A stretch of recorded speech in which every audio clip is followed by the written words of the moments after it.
Olá pessoal, alô ouvintes, tudo bem?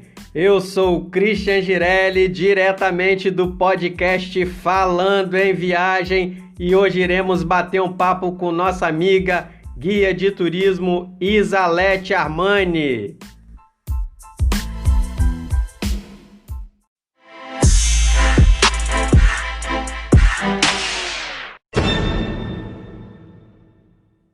Olá, Isalete, tudo bem? Obrigado pela participação e seja bem-vinda ao nosso podcast. Conta para os nossos ouvintes o que faz um guia de turismo.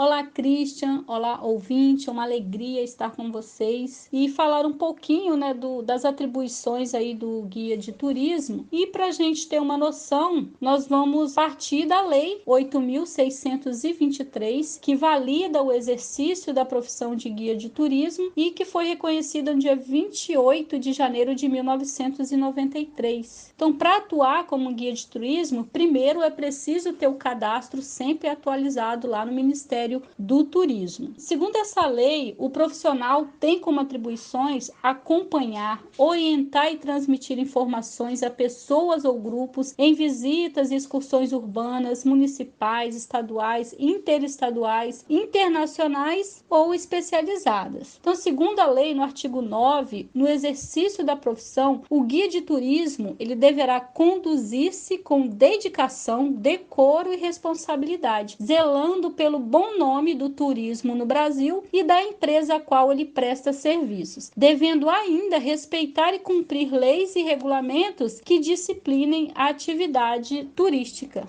Então, essas foram as informações assim, mais ligadas à lei e, particularmente, eu considero o guia como um elo da cadeia produtiva do turismo. É ele que está em contato direto com o turista. O guia participa da realização dos sonhos dessas pessoas e tem como missão garantir uma viagem agradável, segura e que atinja os objetivos esperados para aquele destino. O guia contribui na boa comunicação social, compartilha conhecimentos e informações, está sempre atento aos detalhes para que a experiência nos locais visitados seja a melhor possível. A presença do profissional guia de turismo é o diferencial para oferecer um serviço de excelência junto ao grupo. É o guia que prepara o turista para aproveitar o melhor de cada local visitado. É ele que aproxima o turista da cultura, da religiosidade, das curiosidades, da gastronomia e de tantos contos e encantos tecidos no decorrer da história de cada lugar. O desenrolar do trabalho do guia é como uma grande coxa de retalhos, costurada pedacinho por pedacinho, valorizando personagens, monumentos, manifestações culturais e tantas outras situações, proporcionando ao turista vivenciar momentos marcantes em sua viagem. E para que tudo aconteça de forma espontânea e prazerosa, é preciso que o guia tenha conhecimento e informações atualizadas dos roteiros no qual trabalha e sensibilidade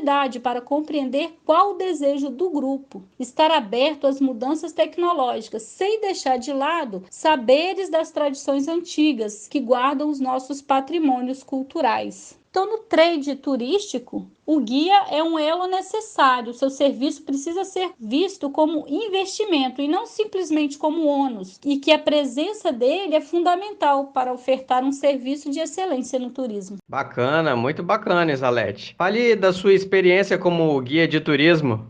A minha memória, ela traz alguns momentos que eu vivi quando eu era bem criancinha, ainda na comunidade eclesial de base, junto com a minha mãe, e a igreja católica sempre saía, com seus membros para fazer excursões para Aparecida do Norte, festa de Corpus Christi, aqui no interior do estado, ali em Castelo, Paraju, em Domingos Martins. Então eu recordo em alguns momentos, que minha mãe me levava para esses passeios e eu achava muito legal. Você vê que até hoje está guardado aqui na memória. E profissionalmente, eu começo no turismo em 2005, quando eu me matriculei num curso técnico em turismo. Logo após eu ter concluído o ensino médio, lá na modalidade de jovens e adultos, que eu tinha passado um tempo fora da escola, O meu pensamento era que no curso técnico eu teria um entendimento maior sobre o que poderia ser o mundo do turismo, e aí sim, depois, se eu gostasse daquele segmento, eu daria continuidade, fazendo uma faculdade, né, de turismo. Isso era o que eu pensava, né? Aí foi no curso técnico que eu me apaixonei pelo turismo e decidi encarar os desafios que estavam por vir. Em 2007, eu ingressei na faculdade de História com o objetivo de agregar valor à profissão de guia de turismo, que eu já havia escolhido. No início, eu atuei como guia regional no turismo receptivo, em seguida no turismo pedagógico e emissivo. E nas entrelinhas da minha história como profissional de guia de turismo, eu sou grata a todas as pessoas que me fizeram ver que o caminho não seria fácil, mas que seria possível. E trabalhando com profissionalismo, empatia e paixão, eu estou aqui hoje, né, contando para vocês um pouquinho da minha história. Eu lembro de algumas pessoas nesse decorrer, né, do caminho, até a Luciana Farage, que foi minha professora, hoje é minha colega de trabalho. O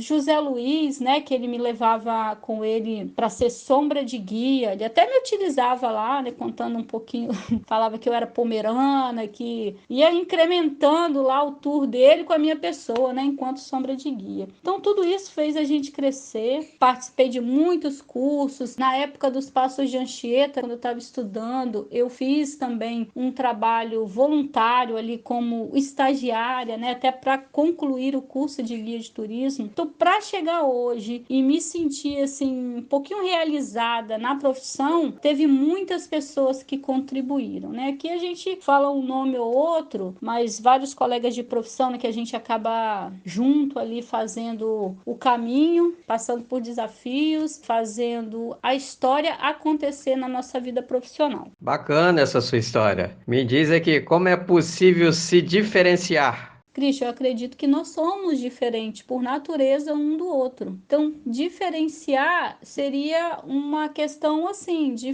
cada um fazer do seu jeito o melhor que pode. E no dia a dia, o guia de turismo é colocado à prova em todo momento. Então, é preciso atuar com paciência, com empatia, cuidado e respeito na relação com o turista e principalmente com os colegas de trabalho. E com os novos protocolos de segurança devido ao novo Covid-19, será preciso aumentar a dose desses elementos ainda mais e acrescentar os cuidados com a higiene pessoal, com o equipamento de trabalho e também na relação direta com o turista. É isso aí. Na verdade, ninguém consegue ser igual a ninguém. E aproveitando que você falou em Covid, me diz uma coisa: você acredita que o turismo será diferente após esse caso dessa pandemia que a gente está vivendo?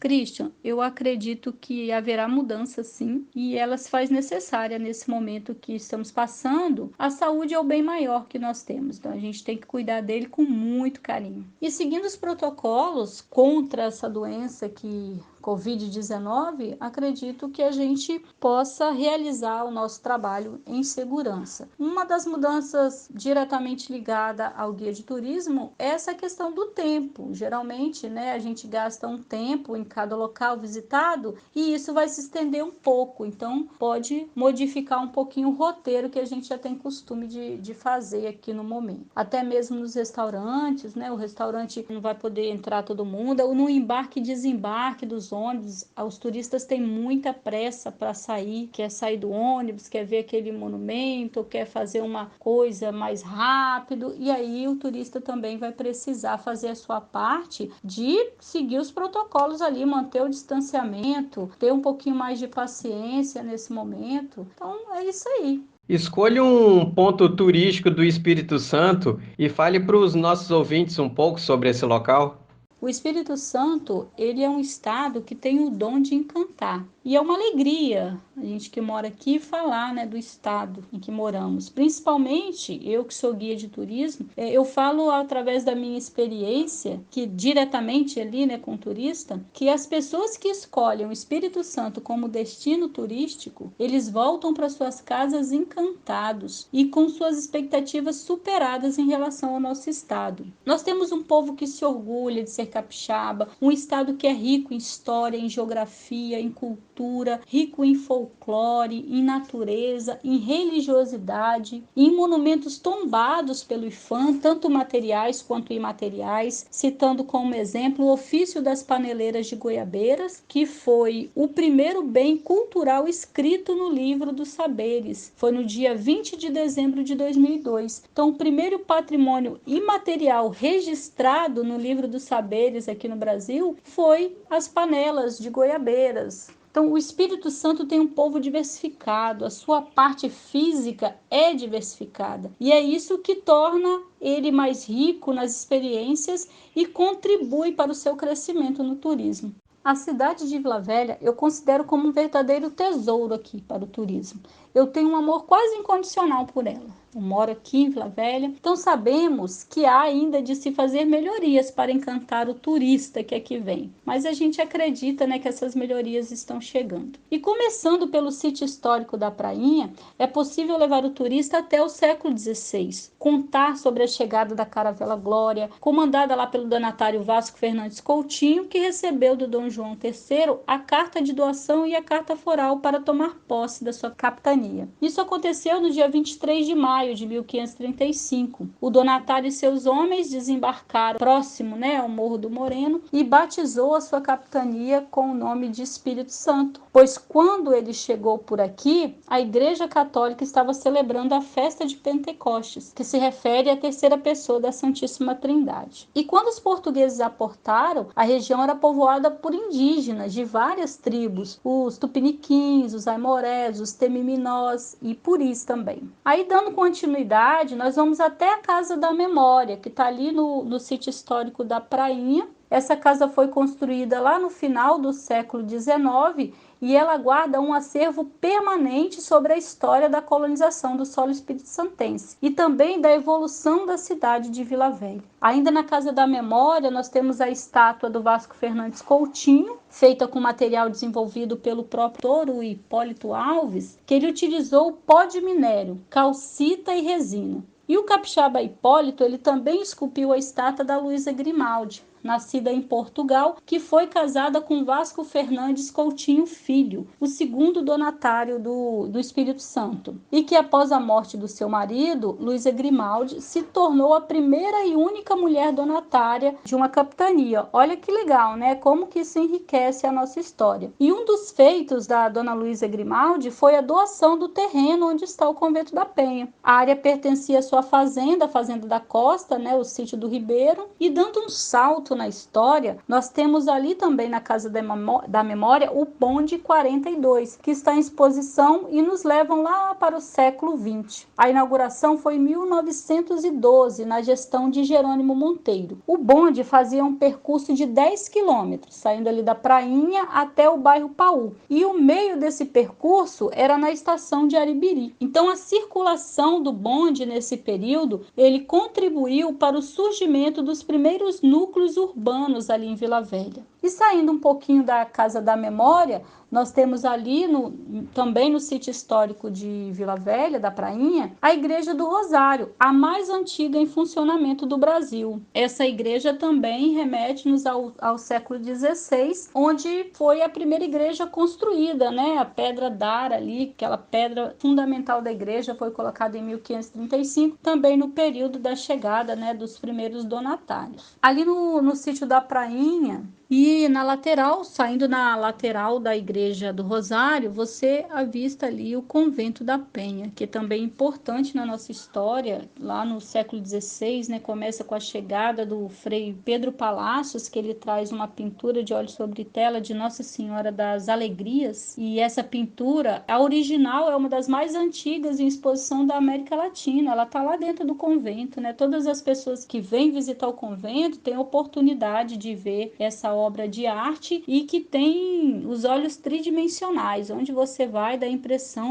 que ela está te acompanhando com o olhar. E tudo isso enriquece o nosso trabalho em turismo. Lá em cima, na parte superior do convento, você tem uma visão de 360 graus. Então você vê a cidade de Serra, de Cariacica, Vila Velha, Você consegue mostrar para o turista toda a geografia do entorno ali da região de Vitória e Vila Velha também, no caso, onde nós estamos. Assim, Eu teria inúmeras informações, né, para passar sobre Vila Velha, porque ela tem uma história tão rica que não parou ainda, né, de ser construída, desde o período aí da chegada dos portugueses, né, que chegaram aqui, os indígenas já estavam aí, e essa história continua sendo feita através das construções que a gente vai presenciando, né, os grandes prédios, o crescimento imobiliário da região. Então, nesse passeio em Vila Velha, a gente não pode esquecer do Congo, né, ali da região da Barra do Jucu, a diversidade de praias que nós temos no entorno aqui de Vila Velha, a adrenalina da aventura ali, quem faz o rapel, né, no Morro do Moreno, que sobe aquele morro, né, e chega lá e tem uma visão belíssima também da nossa costa, a gastronomia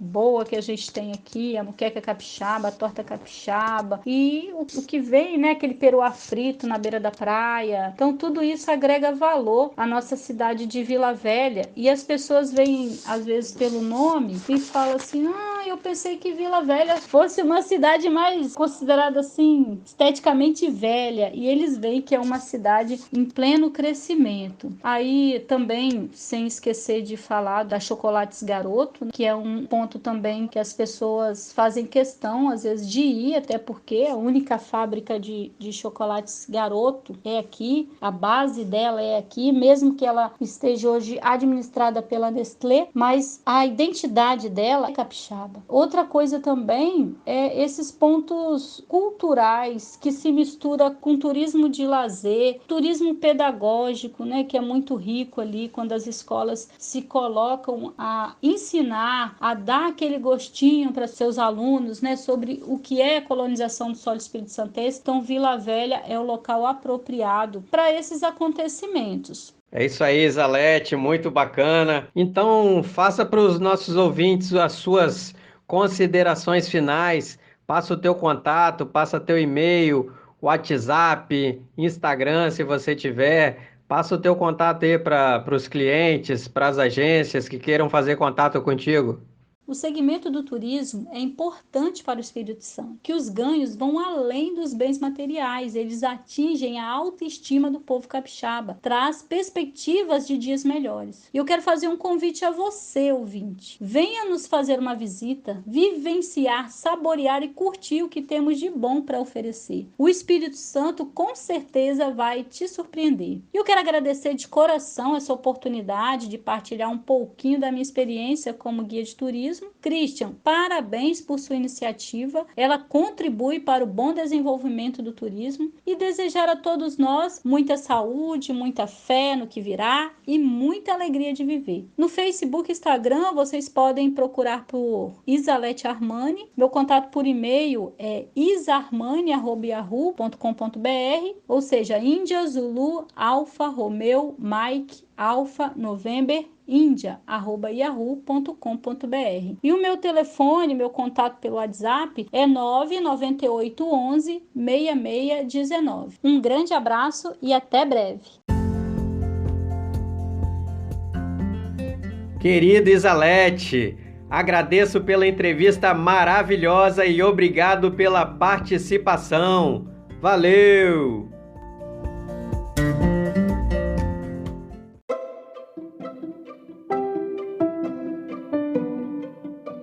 Passageiros, consultem sempre o agente de viagem de sua confiança e não esqueça o seguro de viagem. Para você que está gostando do meu trabalho, dê uma conferida no link do descritivo e entre no site do Apoia-se. Agentes de viagem. Se você precisar de ajuda e informações sobre o destino Cuba e Egito, liguem para mim, pois sou especialista nos destinos. Muito obrigado a todos, que Deus te abençoe e até a próxima!